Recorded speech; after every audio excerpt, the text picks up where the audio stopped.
इस समय पूरे देश में भाजपा आरएसएस के बीच एक खास किस्म की अंदरूनी नूरा कुश्ती चल रही है। वो नूरा कुश्ती कोई नई नहीं है।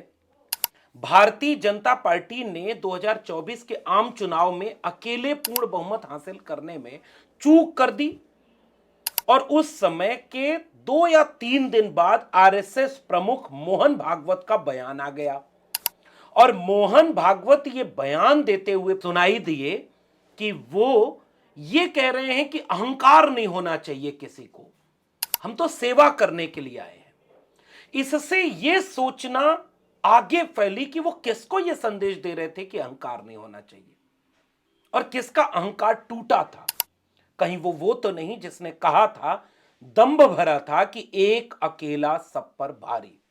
और उसके बाद से लगातार एक अंदरूनी कलह, चूंकि जब भी कभी सत्ता में एक ताकतवर समूह लंबे वक्त तक काबिज होता है तो वो इस बात की कोशिश करता है कि सब कुछ उसके नियंत्रण में रहे या उसके मुताबिक चले।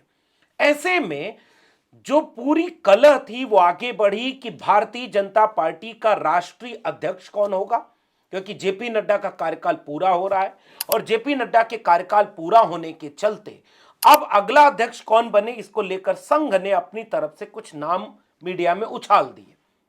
वो नाम आगे चलते चले गए और जिससे यह तय हुआ कि संघ के पैरोकारी वाले लोग अध्यक्ष बनेंगे या गुजरात लॉबी जो दिल्ली में मजबूत है वो अपना नियंत्रण कायम रख करके अपना अध्यक्ष बनवा लेगी, क्योंकि चाहे वो अमित शाह हो, दूसरी बार उनको टर्म मिलना हो, या जेपी नड्डा हो, अधिकांशतः वो गुजरात लॉबी के पैरोकार रहे।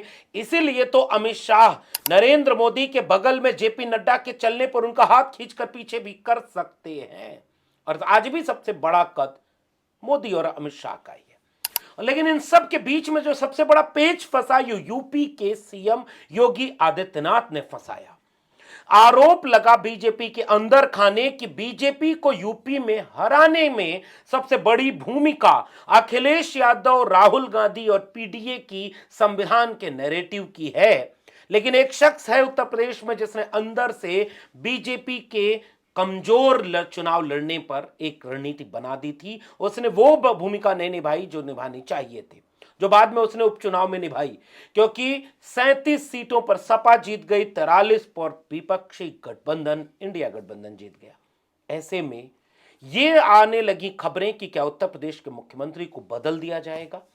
फिर पीछे से बैकअप मिला किसका, कि योगी आदित्यनाथ आज भी मुख्यमंत्री बने हुए हैं।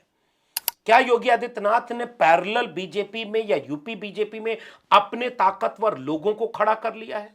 क्या योगी आदित्यनाथ ने सारे वो तिकड़म अपना लिए हैं जिससे आरएसएस और गुजरात लॉबी दोनों उनके सामने अपनी सिक्के को नहीं चला पा रही है? और इस बीच में फिर से एक वाकया आया जिस पर आज बात करनी है, वो है संभल। आज संभल में समाजवादी पार्टी का डेलीगेशन जा रहा है कि राष्ट्रीय अध्यक्ष समाजवादी पार्टी के अखिलेश यादव ने यह घोषणा की थी कि संभल में जो पीड़ित परिवार हैं उन्हें वो आर्थिक मदद करेंगे और 5-5 लाख रुपए का चेक उन्हें देंगे। लेकिन संभल के मामले में जो हो रहा है वो देश को पता नहीं चल पा रहा है।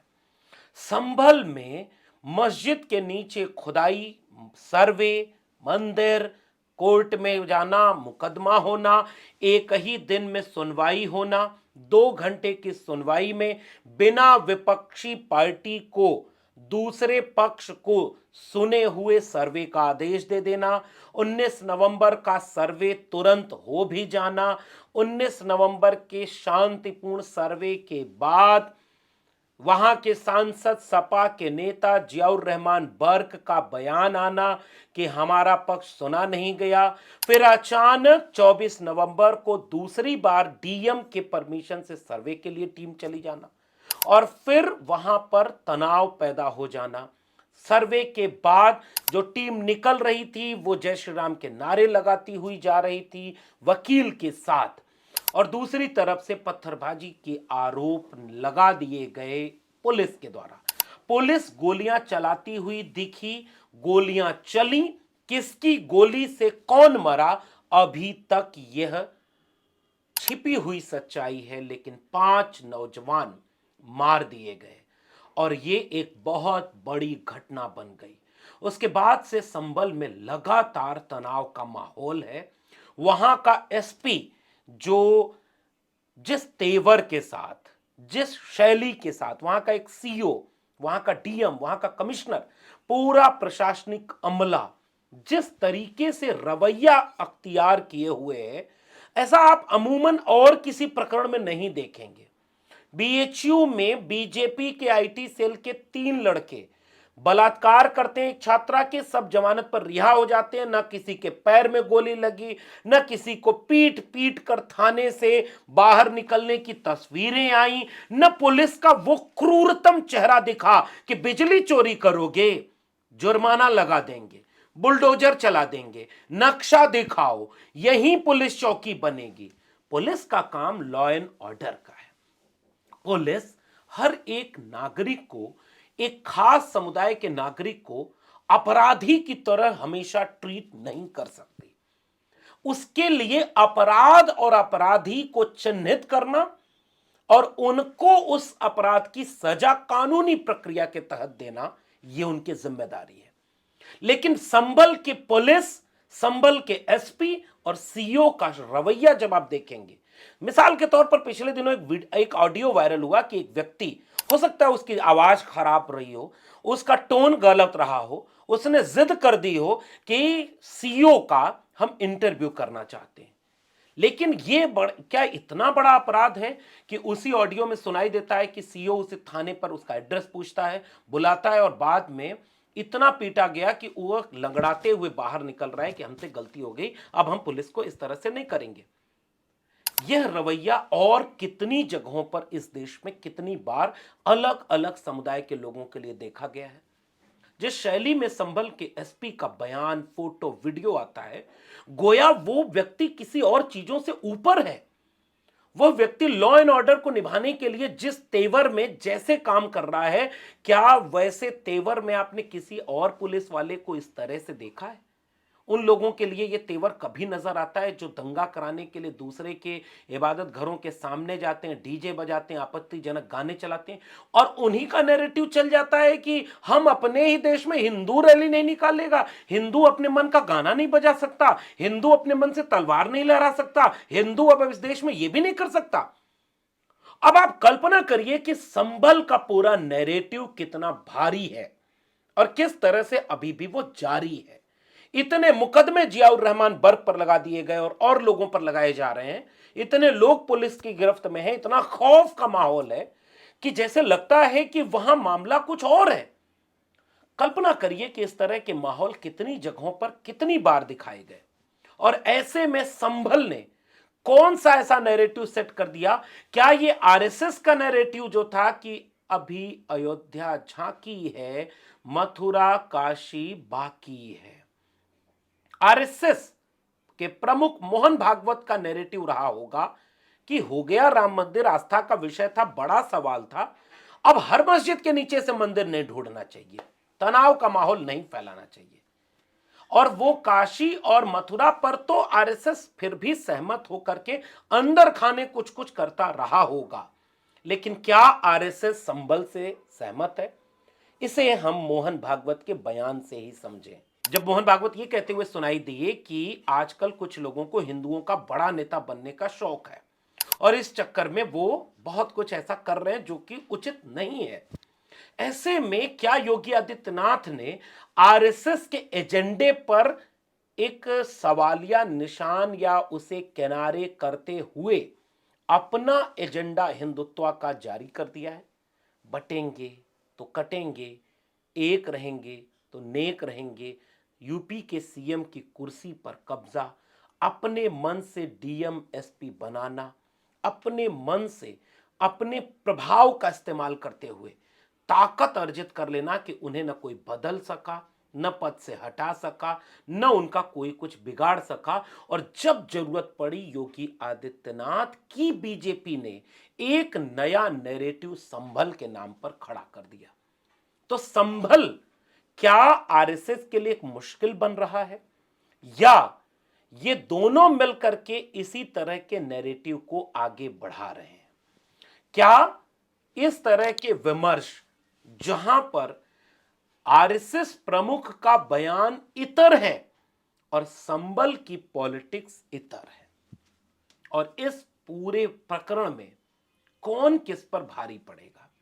मुझे याद है कि संसद में संबल पर बात रखते हुए अखिलेश यादव ने, जो कि समाजवादी पार्टी के राष्ट्रीय अध्यक्ष हैं, देश की तीसरी बड़ी पार्टी के नेता हैं, एक बड़ी महत्वपूर्ण बात संसद में कही थी कि जिस रास्ते दिल्ली वाले दिल्ली पहुंचे, लखनऊ वाले उसी रास्ते दिल्ली पहुंचना चाहते हैं। अध्यक्ष महोदय,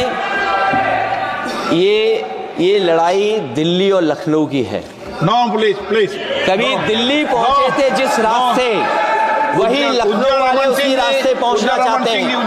और विपक्ष ये आरोप लगा रहा है कि यह एक सांप्रदायिक ध्रुवीकरण की राजनीति है, जिसमें खुदाई के बहाने वो बुनियादी सवालों से ध्यान भटका करके, जिसमें बहुसंख्यक हिंदुओं के भी सवाल हैं, महंगाई का, बेरोजगारी का, किसानी का, रोजगार के पेपर लीक होने का, परीक्षा हो नहीं पा रही है, शिक्षा चौपट हो रही है, ऐसे तमाम विफलताओं को भारतीय जनता पार्टी छिपा करके संबल के बहाने हिंदुत्व के ध्रुवीकरण की राजनीति को आगे बढ़ा रही है। लेकिन सवाल यह बनता है कि क्या आरएसएस इस ध्रुवीकरण की राजनीति से इस हद तक सहमत है? क्या आरएसएस का बैकअप मिला हुआ है योगी आदित्यनाथ को, या गुजरात लॉबी को भीतर भीतर मुश्किल में डालने के लिए यह सब कुछ किया जा रहा है? अमित शाह खुद मुश्किल में घिरे हुए हैं अभी तक, जब वो बाबा साहब डॉक्टर भीमराव अंबेडकर पर ऐसा बयान देते हैं कि वो उनकी मुश्किल खत्म होने का नाम नहीं ले रही है। ऐसे में क्या यह देखना दिलचस्प नहीं होगा कि भारतीय जनता पार्टी, आरएसएस, योगी, अमित शाह, मोदी, इन सब के बीच किस वर्चस्व की एक लड़ाई अंदर खाने छिड़ी हुई है, जो यहां तक पहुंच जाती है कि अब कौन किस पर भारी पड़ेगा। सारी लड़ाई दिल्ली की कुर्सी पर कौन बैठेगा, कहीं इसकी तो नहीं? सारी लड़ाई कहीं इसकी तो नहीं कि भारतीय जनता पार्टी को अब एक नया हिंदुत्व, कट्टर हिंदुत्व का चेहरा चाहिए, जिससे आरएसएस बहुत सहमत न होकर भी, विरोध करने की कोशिश करते हुए भी चुप हो गई, क्योंकि आरएसएस प्रमुख के खिलाफ उन्हीं के तमाम बाबाओं को काम पर उतार दिया गया।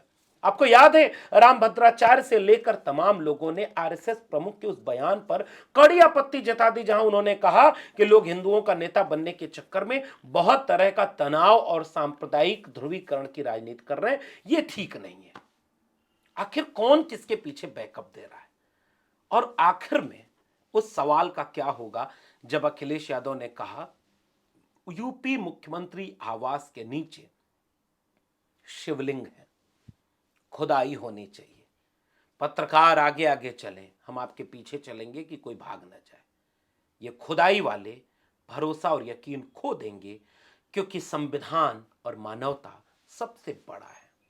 इस पूरे प्रकरण पर आपका क्या मानना है, नीचे कमेंट बॉक्स में जरूर बताइएगा। फिर मिलेंगे किसी और विश्लेषण के साथ, तब तक आप नजर बनाए रखिएगा।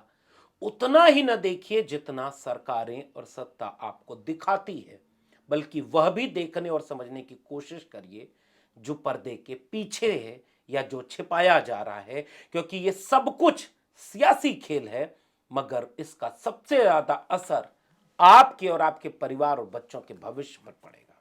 इसलिए नजर खुली रखें, जागते रहें, इससे पहले कि जागने लायक ही न बचें। बहुत बहुत धन्यवाद।